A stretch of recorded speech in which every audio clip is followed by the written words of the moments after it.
dream, not afraid to work, not afraid to read. So here we make our home, we plant the seeds of hope and work so they can grow. So here with a strong resolve, we build a better tomorrow. So here we build, so here we make our home. We plant the seeds of hope and work so they can grow. So here, with a strong resolve, we build a better tomorrow. So here we build our home. Our home. Our home. Our home.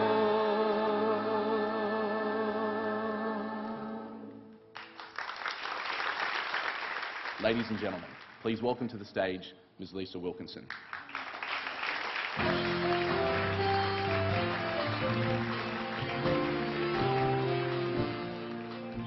It is my honour and pleasure to welcome you all to the 2006 Ethnic Business Awards.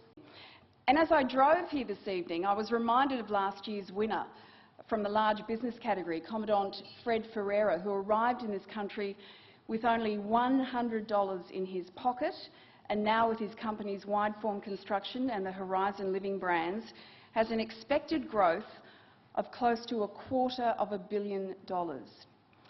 The beauty of this story is that Commandant Fred Ferreira has also left his mark on the Sydney Opera House. Ladies and gentlemen, Mr. Fred Ferreira. Well, so here we are at the Sydney Opera House, and it was nice. We also contribute, my company also contribute to the building. We built a car park, and it was nice to have people from all over the world that build such an icon. And this is what Australia is all about. These people come from everywhere and build this multicultural nation. Ladies and gentlemen, the judges of the Ethnic Business Awards. And with that applause still going, would the judges please stand and receive our very warm thanks. Ms. Carla Zampatti.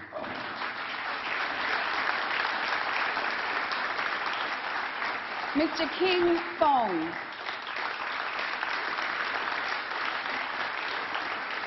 Ms. Eve Prestani.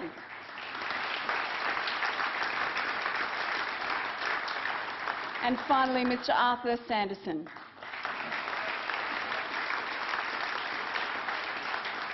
This celebration of the contributions made by immigrants to the business and commercial life of Australia is the longest-running award of its kind, and in the 18 years since its inception, it has recognized the work of over 6,000 entrants and will tonight honor another 8 finalists. In this country, diversity is a fact of life, and because of that, multiculturalism has become a way of life. So, I would like to express the hope that these awards provide recognition not only to participants, but also to a wider ideal, to the notion that our differences are one of the greatest strength, and that we must honor and embrace them in every aspect of our lives. It is my honor to extend my best wishes to all our finalists tonight. In my opinion, they are all winners. And I would now like to invite His Excellency, the Governor-General, to open the proceedings for the 2006 Ethnic Business Awards. Thank you. What a great pleasure it is to be here tonight, and how fitting it is that this award ceremony is being held in the Sydney Opera House. And we now quite rightly regard this beautiful building as a masterpiece. It's an iconic architectural symbol of Australia. The point will not be lost on this audience that the creative force behind the design was a person from outside Australia and from a non-English speaking background. Ladies and gentlemen, the Ethnic Business Awards is Australia's longest running business awards program, now in its 18th year, as you've heard. Let's give the awards creator, Mr. Joseph Assap, a well-deserved round of applause for his drive and vision. And it seems to me that bilingual Australians will play an increasingly important role, not just in business, but in developing and enhancing political and cultural linkages between nations. Meaningful and properly understood communication across national and cultural boundaries is growing in importance. Indeed, the ability to speak with others in their own languages will lead to less likelihood of misunderstandings in a very troubled world. Ladies and gentlemen, in business, devising strategic plans, driving export development, finding new markets, managing staff and taking commercial risks, indeed all the nitty-gritty of running an enterprise, requires outstanding leadership. It's the sort of leadership which has brought Australian companies to their present high point. The businesses represented this evening have contributed to that success by balancing concern for task, quality and productivity with concern for people, relationships and morale. So well done to all involved. I wish the thousands of businesses established across Australia by people who are born overseas every success in playing their critical role in progressing our country as a nation of excellence, the global example. Marlena and I extend to them and to the 2006 Ethnic Business Awards finalists every good wish for the future. Thank you very much. Since the inception of the Ethnic Business Awards 18 years ago, close to 2 million migrants have settled in this country, supported by a community which has wholeheartedly embraced them.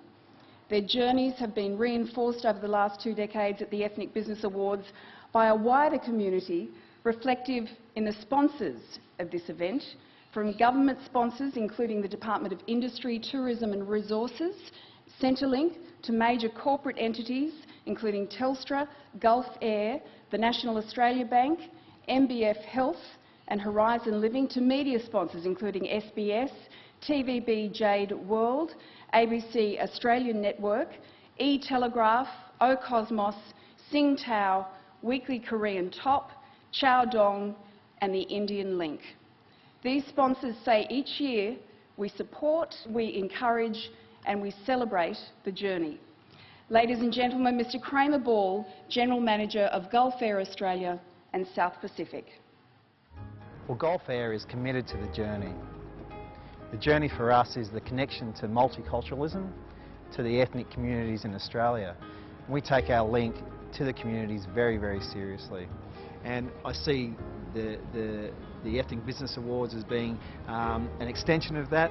And this is our 3rd year. It gives me a great feeling to be able to give back to the community, but also to recognise success, perseverance and the achievements of all those and not only the winners. And for us, it's a sense of pride about having those successful winners on board Gulf Air. For over 150 years, the company has provided millions of Australians with what we today take for granted, and that is communication. They're dedicated, progressive and committed to small business, and here to open the 5 million and under segment, thanks to Telstra, is Ms Dina Schiff.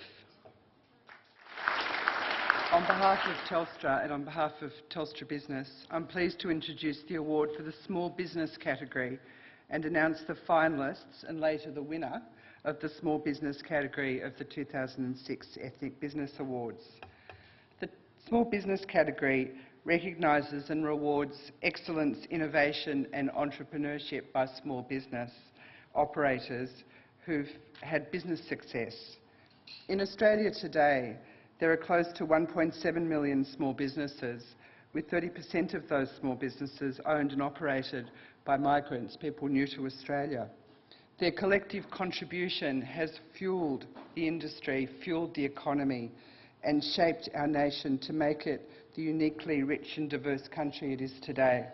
So congratulations to you all and congratulations to all the finalists today. Practical, intelligent and successful were words her comrades in the Chinese army used to describe Captain Lucien Newman. After reaching a high level of success in the Chinese army, she arrived in Australia to continue her pursuit of academic excellence, seeking a master's degree from the University of Sydney. What she found in Australia was far more profound. Ladies and gentlemen, from the thimble lady, Lucien Newman. I was brought up in China during the Cultural Revolution when we had absolutely nothing. When you want to be creative, you have to start making everything. And there is an old Chinese saying, is knowledge is the golden house. To us, learning is play. First came to Australia, it was 1994, to do a master's degree in politics and public policy. I fell into quilting accidentally. I saw this book, Quilting. I didn't realize it was quilting. I thought it was quitting.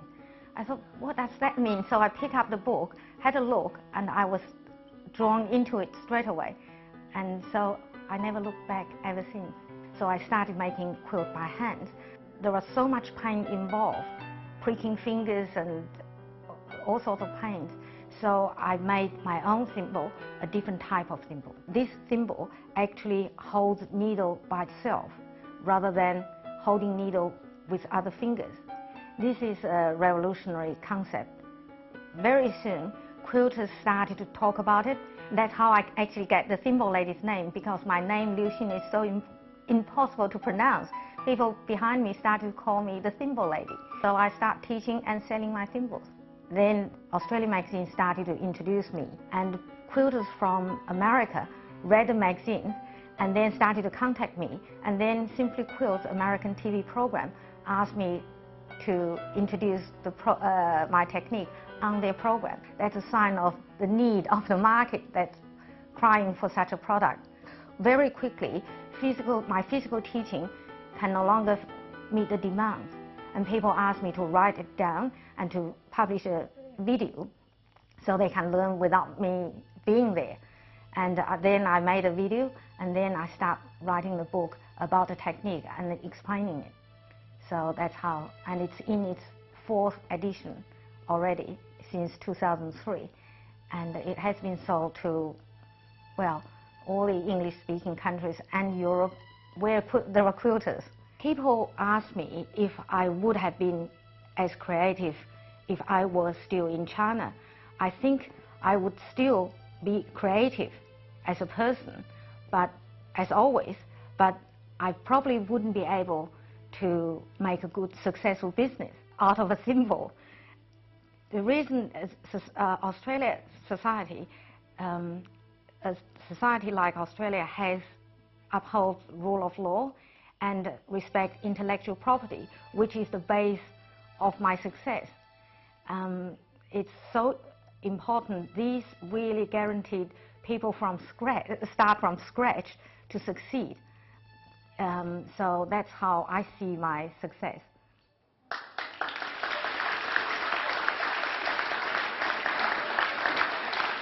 They arrived to Australia from South Africa in pursuit of one goal: to provide a better future for their 3 children.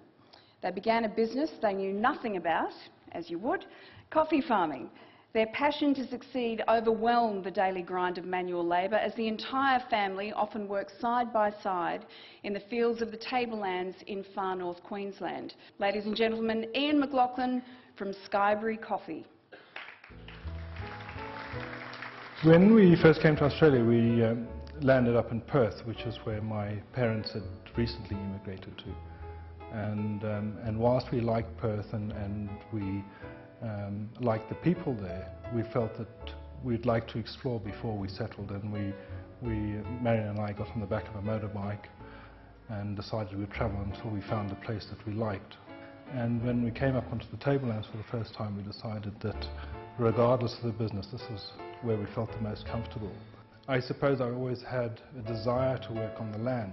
And I did my work as well, you know, coffee prices were high and they'd just come off a high, and I thought, well, if I buy now it'll go back, and how hard can farming be anyway? So So we jumped in and bought the coffee farm. When we first started here, we did all the work ourselves, so we were a family operation. The challenges actually just sort of stacked up with, you know, as we went, how do you produce coffee regularly, how do you get it to flower at the right time. We were very lucky in the first few years that people were prepared to accept an Australian coffee because it's unique and we were the only people producing. I remember I was at that stage chairman of the very fledgling Australian Coffee Growers Association, and the people who'd been there for a long time or had joined us from overseas said you can't change the taste of coffee. And the rest of the world said you can't, you're stuck with what you've got. But we found that we could change it, and we then started working with our clients who were buying our coffee and saying, geez, what are you guys looking for in our coffee? And they said, we want something unique, something rich, something bold, something Australian. And so we worked with our clients to produce them a really nice coffee. And most of that coffee is exported.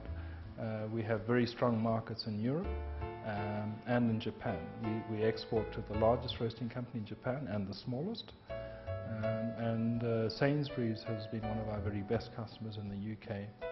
And we've also been the coffee of choice in the Houses of Parliament in the UK. You know, we figured that if we could really get into the tourism market and bring 100,000 people here a year who could taste the coffee, this was one way of getting directly to the consumer, to showcase us not as a coffee business, but showcase our coffee and showcase Skybury, our company, as world leaders in the coffee business. And we've been open 5 months now and have had 25,000 visitors through here.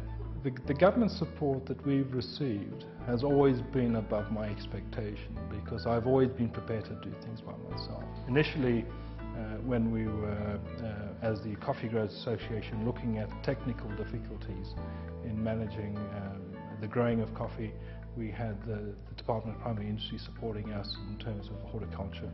Coffee is one of those things that everybody who gets involved in become quite passionate in it. And so, yes, we're passionate about our business, but we're delighted it's successful as well, because I think that makes the business work for us. So imagine a young Swedish backpacker arriving in this tropical country where the snow never falls and the sun shines all year round. Christina Carlson found a new home on the Australian shores and decided she was destined for small business. So what's a girl to do first? Set up a home office. Coming to Australia, even though I studied English before I came here, the classic is when I started to work in my first job, they asked me to do an invoice, and I said, invoice? Is that like a voice system? I learned the business from really basic ground. When I worked in a travel agency, I picked up recycled faxes from recycle bins around the office. And it was anyone from the secretaries to the consultants to the managing director, and I had a folder full of these different faxes, how to actually write business letters. The first thing that I noticed when I was setting up my own home office was there was nothing that was a bit more stylish. You know, obviously stationery has always been around, but not the stylish way for a home office. I started with S for stationery, yellow pages, and I just wore some shoe leather, or whatever you say, the Australian saying, and just went to manufacturers, printers, and I learned the hard way, I guess, by just doing it, which I think is the best way.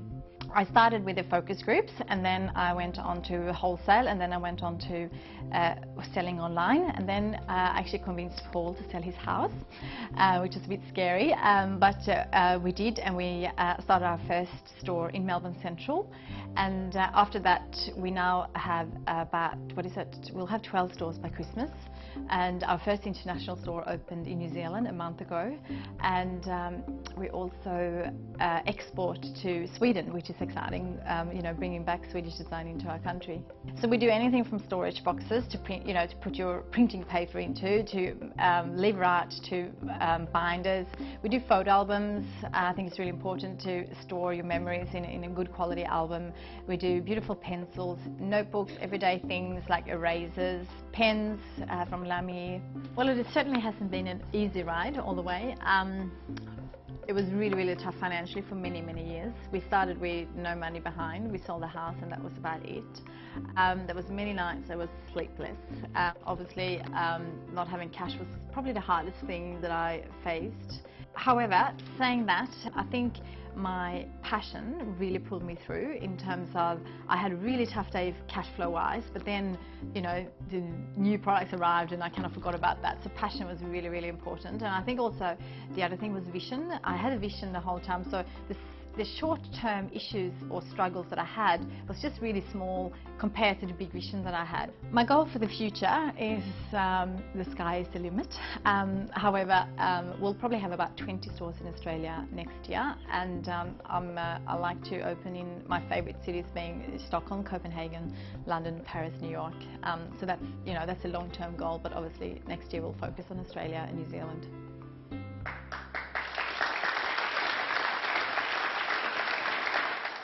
Ms Nita Morris arrived in Australia from Macedonia at the age of just 9. She remembers with difficulty a childhood reborn in a foreign country where she struggled to cope with assimilation, language, education and cultural differences. Ladies and gentlemen, Ms Nita Morris and the Education Group. Well, we first came, well, my dad actually came to Australia first, because that time in the 70s they were allowing people to migrate to Australia as a family. So he came across on his own the first year in 1971, and a year later we came across and arrived at Sydney Airport at 1972. The only transport I had back in Macedonia was a donkey, or you could have horses. But I had my own donkey which took me around to places. It was a bad one sometimes, but it was mine and it took me around and I loved it. But when I turned up to Australia there was vehicles and cars. Well, in year 4, at the time that's when we arrived, I couldn't speak English or write or read English, so it was very hard to communicate with the children during class and in the playground, and they were making fun of me quite a bit. And that sort of gets to you after a while when you hear it day in, day out. So at that time I was determined to learn English and get back to everybody and make sure before I finish in this primary school that I would top the class in learning English. And by year 6 I did that, I achieved it and I came #1 and I left to go to high school. Ethnic or European family, they look at it as the female, or if there's daughters, they should be married and have kids and stay at home and look after their husband, houses and their kids. And that's the perception. Women in business is not something they look at, and they don't see you as a female if you go into business. They see you as like you're a different breed. I always wanted to be in business. It was my dream, but I felt being a female, that was the difficult part for me to cut through that, because a lot of times you need family support to be able to get to those levels, and financial support, but when both of those things don't come your way, it makes it pretty hard. I did have 2 children, a boy and a girl. They're adult children now and they're working in their own fields, and that was hard with 2 young children to juggle those areas and study and still keep your mind focused on what you want to achieve and keep going with home duties as well. Well, initially for us to get started in the college business, to fund or get money for it, because we didn't have the money, we had to mortgage the house, and through that we achieved to actually get our first college, which was Lloyd's International College.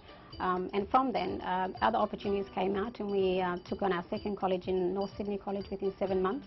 We have 4 colleges at the moment, which has approximately 1,500 students across the 4 campuses and about 80 plus classrooms.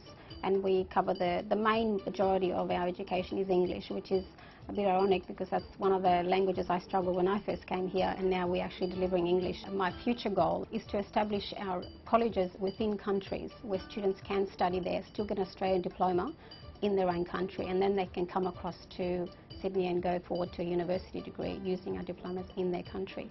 I think Australia has embraced the foreigners coming to Australia, and immigration has looked at it as a positive way, because for them allowing a lot of people from different countries to come here gives us a reason to be in business and teach people English, which is a really good opportunity. And I think it's great for Australia to see that and see foreigners to keep adding more and more cultures to Australia. It makes it a quite interesting country to live in.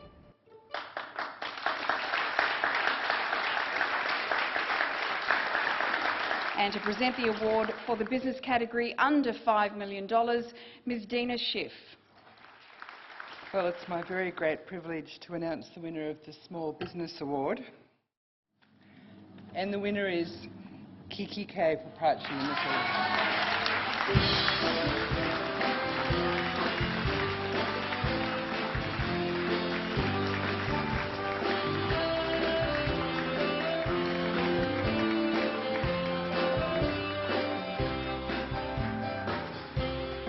What can I say? Thank you so much, Joseph, for the handsome Joseph.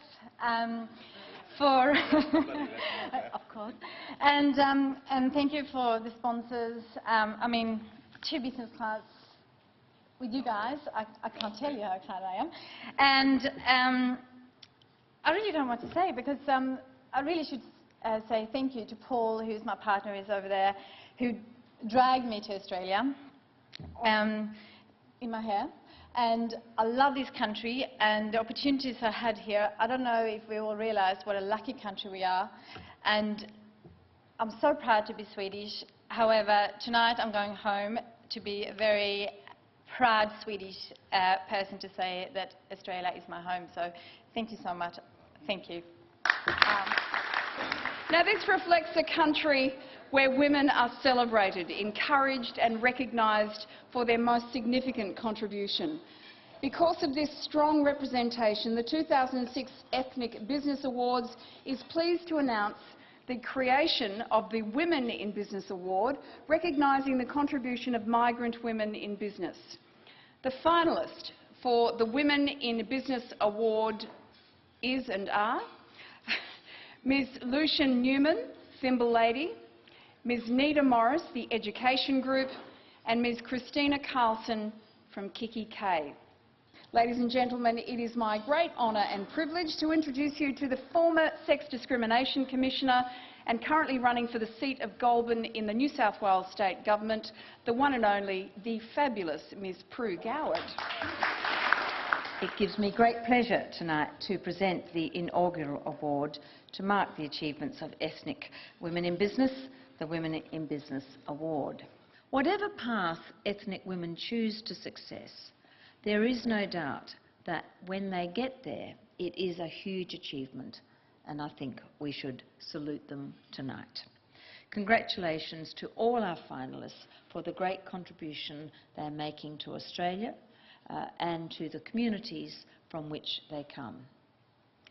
Well, without further ado, it gives me great pleasure to announce the winner of the Women in Business Award.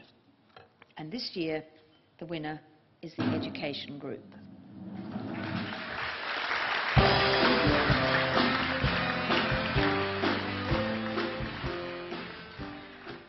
This award has come to a really surprise for me. I didn't actually expect it this evening, and I'm overwhelmed. I'm actually nervous. But it's really this award is a very personal one for me, particularly being recognised for your business efforts, being recognised as a business owner, but also I'm also being recognised as a woman in business, which has always been a struggle in the ethnic community. And that, I appreciate that, and that recognition tonight is just absolutely wonderful. And thank you very much. Thank you. Ladies and gentlemen, to open the large business category, Mr George Frazis, General Manager Australia Business and Private Banking for NAB. We're thrilled to be jointly sponsoring this event with Telstra. Your Excellencies, Ministers, distinguished guests, ladies and gentlemen. American journalist and political commentator Walter Lippmann once said, "The great social adventure of America is no longer the conquest of the wilderness, but the absorption of 50 different peoples." As we've heard from Your Excellencies, we've actually absorbed a bit more than 50 different people, but he could easily have been speaking about Australia. The awards tonight celebrate precisely this, the realisation of your long-held aspirations. We understand the passion, the commitment, the hard work and the dedication that's required to fulfil your dreams. We are delighted to support you in your endeavours and help celebrate some of your successes. This year, as one of the major sponsors of the 2006 awards, it gives me great pleasure to introduce the finalists in the large business category. Congratulations to all the finalists, and thank you very much. And now, as we heard, to begin the large business category with turnover of over $5 million. Our first finalist, Mr Domenico Pizzinato. Starting with a wheelbarrow, Domenico began the company and built the company to overseeing skyscrapers on the very street where he first saw the beauty of his new home, George Street in Sydney. Ladies and gentlemen, Mr Domenico Pizzinato, General Baton.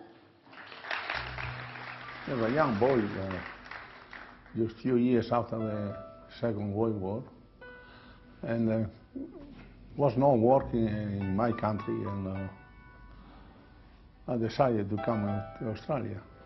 The immigration was open, and I migrated here. I arrived when I was 19, and I started work the day after as a bricklayer.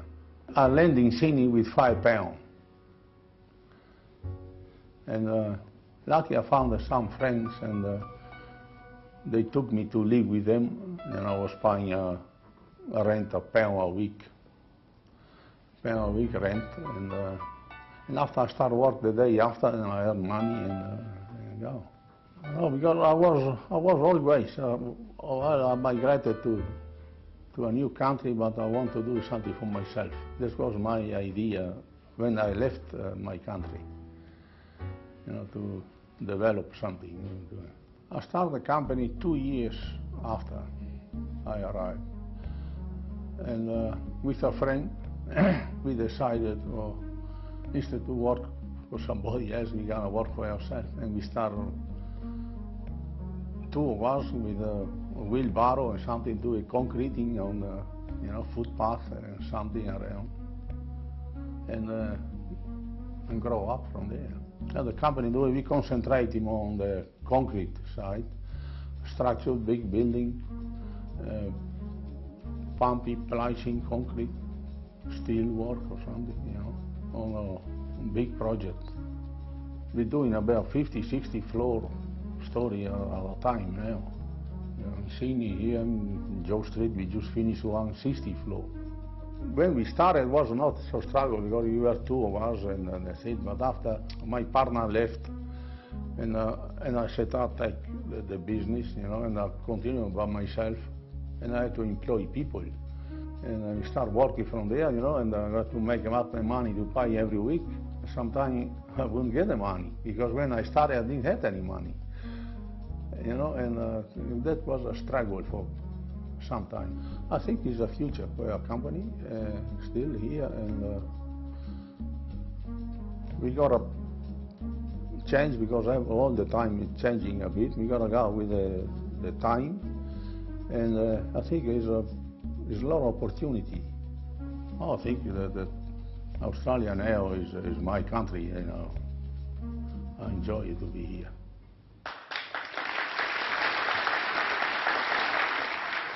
This next story is one of great optimism for our evolving country, Australia. Sebastiano arrived in this country with a dream. Like his grandfather and father before him, he wanted to continue the family tradition by making uniquely Italian cheese. For him, it was a labour of love. Sebastiano, through sheer determination and perseverance, single-handedly changed regulation and paved the path for all future manufacturers. He is now known as Commandant Sebastiano Pietruzzello. Ladies and gentlemen, Pantalica cheese. I came in Australia in '63, coming with the ship called Oceania. I stayed 28 days in the sea, see nothing. Sea and the moon, nothing else. When I come in Port Pier, I said, that's now the country where I do something. And that's where I come in Australia, because everybody talk Australia, good future, good thing, and that's that. I come from a family where make cheese. My grandfather, my father make cheese. I want to continue like my father, my grandfather. This I fight because I've done with my heart to make cheese, because I'm born on the cheese. Well, the company grows slowly, slowly, because I'm 33 years in the business. And my father said always, you go step by step, because if you one step fail, the other step can hold you. And my business started slowly and continue. Well, I see, if you don't struggle, you don't get to nowhere. Must you struggle, save money. When the business started, I have 2 employees. One was part-time and one full-time. I started with the mozzarella, bocconcini night time, and the ricotta. And about 7 o'clock, I started delivery around in Melbourne. I finish at 3, 4 o'clock. I come back and start again. I created one new cheese called Basho, because the Basho cheese is mild cheese and everybody like. And that's where I started to make a little bit of profit on the Basho cheese. Well, the future never stop because always you do new thing, and now we want to do new yogurt, special one, and that's always the future coming, because if you don't make new thing, never success. Must you think you're doing new product. I'm really proud of Pantalica because remember, Pantalica is the name where I was born, because when I was young I was building the war, and Pantalica where the people go to the war, and always Pantalica in my heart because I put the name of Pantalica. With the sacrifice you can enjoy yourself. For example, from Italy, 5 years ago I get the government give me the honor, the commendatore. Last year the Australia gave me the honor for OIM, and the last April I've been in Sicily. I was nominated the Sicilian the agriculture, and that's a pleasure I have in myself, because the money never keeps me happy, but the onorificenza where you keep me happy. Australia for me the best country people who want to work, because who want to work you got a lot of opportunity. If you don't want to work, Australia no good. AssetLink was born from a great love story. A young Italian man falls instantly in love with his future bride, an Italian-Australian citizen living in Sicily. He leaves his family, his friends and his home without hesitation to pursue the woman who captured his heart. Within 3 months they were married, began a life together, and a young family followed. With no language, no education and no time to learn, Franco Fonte did the only thing he could. He began to clean. His desire to succeed for his family was relentless. Work, any work, brought dignity to his family. They have created a culture which values the work ethic and dignifies the efforts of all its workers. In turn, their clients, major property owners, value the AssetLink team for their integrity and work ethic. Ladies and gentlemen, Franco Fonte and AssetLink. Well, I come to Australia when I met my wife. So that's when I decided to emigrate. It's a beautiful continuing story. It's a love story. It has been and it continues to be. We are working together and we love to keep it that way. I did not speak English at all. I had no friends. I did not know the culture, the Australian culture. I emigrated here, as if I was born again. Originally, I started with the business because the language barrier that I have, and I thought that buying a cleaning business run, I only got to work at night time and not need to talk to anybody. I just got to get in there, do the cleaning, and get out. Well, we started the business with that was involved myself and my wife, and that was in 1993, and today we have more than 1,200 people. And we're estimating in the future growth about 3,000 people in the next 3 years.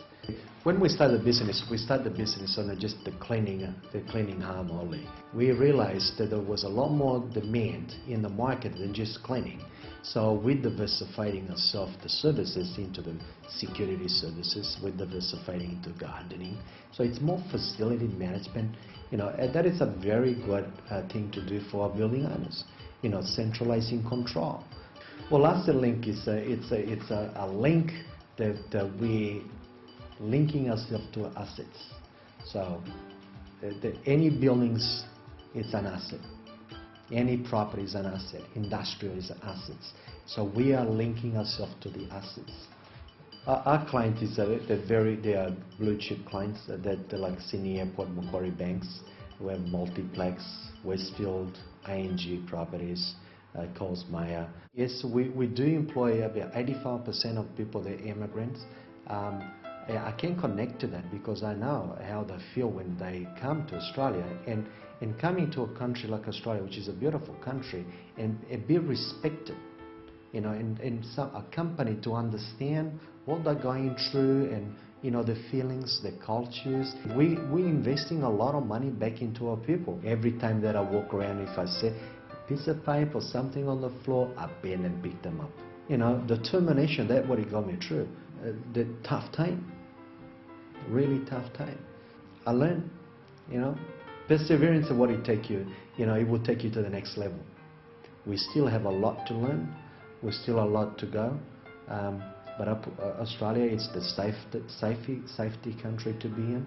You don't want to live anywhere else in the world. This is the country to live today. Everybody dream of Australia. Everybody wants to move to Australia.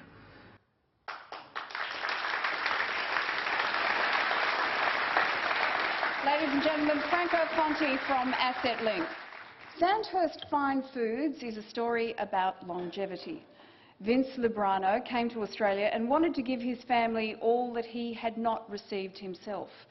But Vince was different. He first put his efforts into raising and educating his sons, one a lawyer and one a marketing expert, and when his dream to raise and educate those children was complete, at the age of 60, spring chicken by many standards, he launched his own dream, side by side with his sons and his wife Geraldine.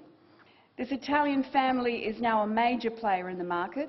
It is a beautiful balance of the knowledge and depth of the first generation joining forces with the business savvy of the second generation to work hand in hand to become market leaders. Ladies and gentlemen, Vince Librano and Sandhurst Fine Foods.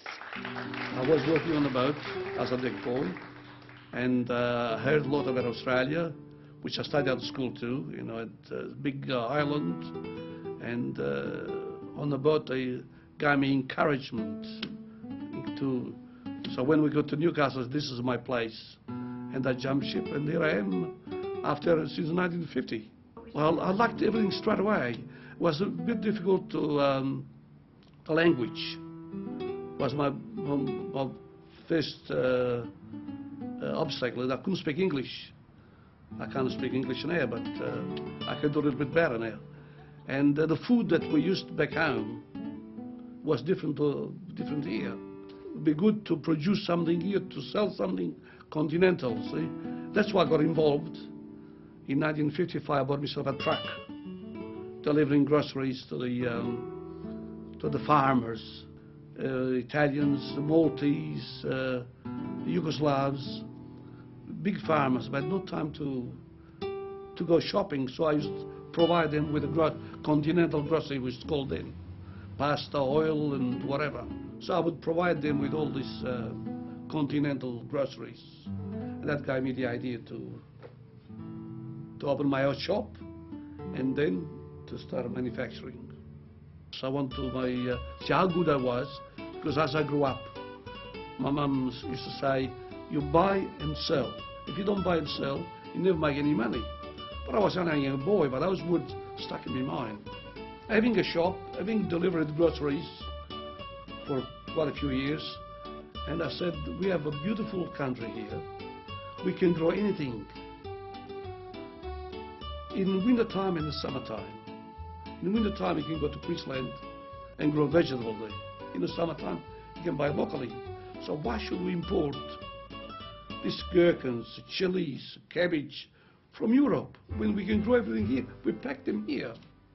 There's been an opportunity one day to pack this product in Australia, an Australian product packed in Australia, because I strongly believe this country can offer everything. Well, we were the first company in Australia to grow, dry and pack sun-dried tomatoes. Then the first company in Australia to do commercially marinated olives. The first company in Australia to do semi-dry tomatoes. We start from scratch, from nothing. There was 4 walls in the factory when we leased the factory, and we had to buy second-hand or third-hand machines. I'm very proud of it. And there's a lot more which I can do, a lot more which I like to do. Tonight, each finalist will receive an LG TU500 phone, courtesy of Telstra. Each winner will receive an iMate Jazz Jam phone, 2 business class tickets from Gulf Air to travel anywhere on the Gulf Air network, $5,000 cash and a stunning crystal trophy. The Initiative Award is awarded to a finalist whose courage, tenacity, creativity and vision has triumphed and whose innovation has left a profound mark on Australian industry. Now, to present this award, the Minister for Small Business and Tourism, the Honourable Fran Bailey, MP. Thank you very much, Lisa. Well, there's not a person here this evening who hasn't triumphed in their individual businesses that really, I think, shouldn't be receiving this award. If there is one word that characterises all of the effort that we've heard about this evening, it's initiative. It is that willingness to get up and go and to keep going when the obstacles are there, the lack of English, lack of access to finance, lack of family support. So many obstacles, but never giving up, always having a belief in their own ability, a belief to succeed, and that passion driving them. But tonight there is one person who is the winner of the Initiative Award. The 2006 Initiative Award goes to Skyberry Coffee Proprietary Limited. Thanks very much to all of you, and it is a great honour to be here amongst such distinguished guests. I can say that I am used to public speaking, but it's normally to a drunken rabble of farmers and tourism operators, so I'll lift my game a little bit and keep it short. I'd like to thank all the sponsors, all of whom which I've had dealings with in the past. Living in Muscat for many years, I've flown Gulf Air many times, not business class. But I'm here to assure you guys that it's still a lucky country, and I travel often, and when I come back, I'm very pleased to arrive back home. And thanks very much for the award, I really appreciate it. Now, the final award to be given tonight is for the large business category, and to present this award from the National Australia Bank is George Frazis. On behalf of the NAB, it's a great pleasure to announce the winner of the large business category. And the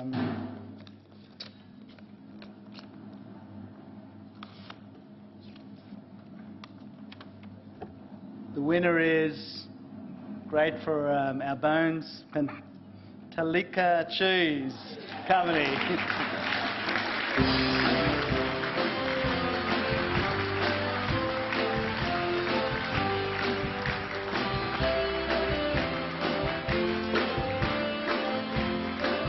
On behalf of my father, Sebastiano, the Pietrozella family and all at Pentalika Cheese Company, we are delighted to have won this award.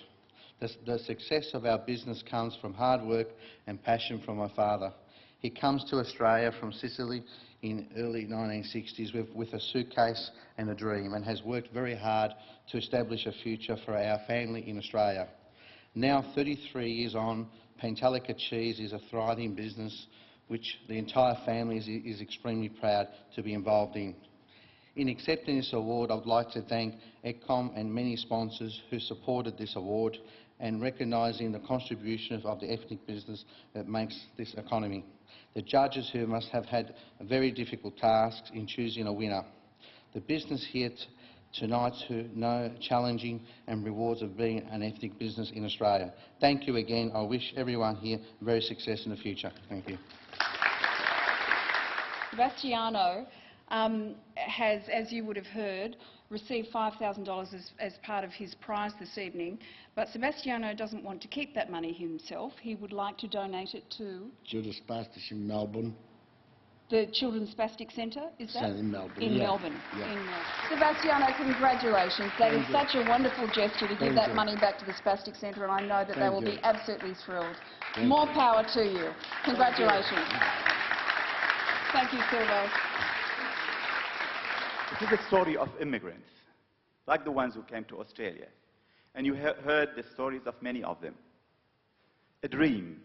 They get on a boat, no money, no language, no family, but they have a vision and full determination. And tonight, the performance would remind us about the vision, the dream, and the journey of many immigrants, those ones who took the Titanic. Please enjoy with me the group from the Titanic who are performing at the Theatre Royal.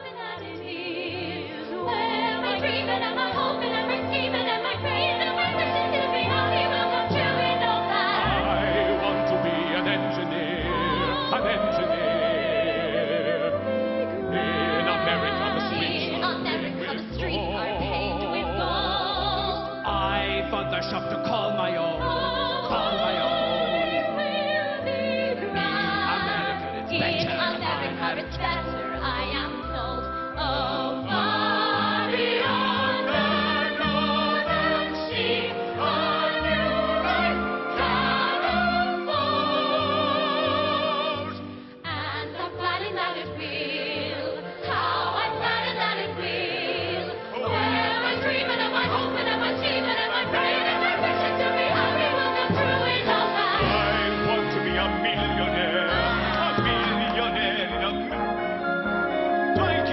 And the fortune I amass, and I want to be a constable in America. In America you rise above your class. Oh, there's a great story in history, and talent can be sold. And I'm certain that it will. I'm certain that it will be a land with a sleeping harbour.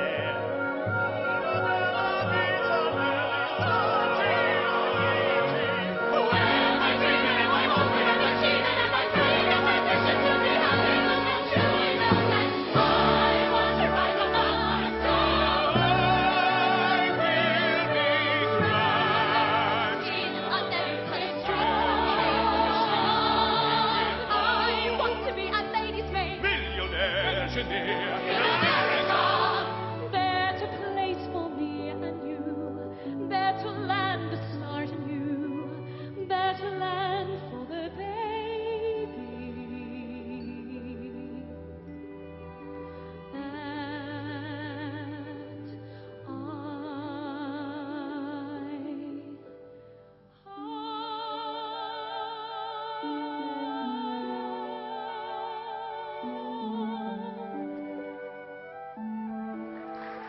And of course, congratulations to all the recipients of awards and certainly to all the finalists recognised here this evening.